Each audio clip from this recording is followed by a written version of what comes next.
On the second day of his official visit to Tripura, Vice President C.P. Radhakrishnan visited the Albert Ekka War Memorial in Lichubagan on Sunday morning to honor the heroes of the 1971 Bangladesh Liberation War. The day commenced in Agartala, where the Vice President visited the Albert Ekka War Memorial in Lichubagan. In a solemn ceremony, he laid a floral wreath to honor the martyrs of the 1971 Bangladesh Liberation War. He paid a special tribute to Lance Nayak Albert Ekka Paramveer Chakra, noting that the ultimate sacrifice made by these soldiers remained a constant source of inspiration for the country.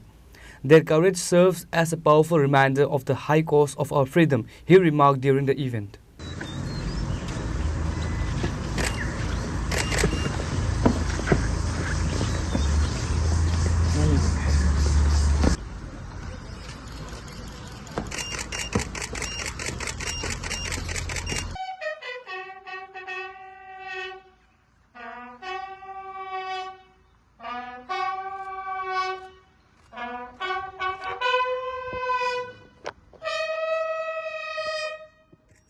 Joining him in this tribute were Ratanlal Nath, Cabinet Minister for Power and Agriculture, Santana Chakma, Cabinet Minister for Industries and Commerce, senior officials from the state administrations and security forces. Report to be Pranav from Agartala, Chini, Khorang.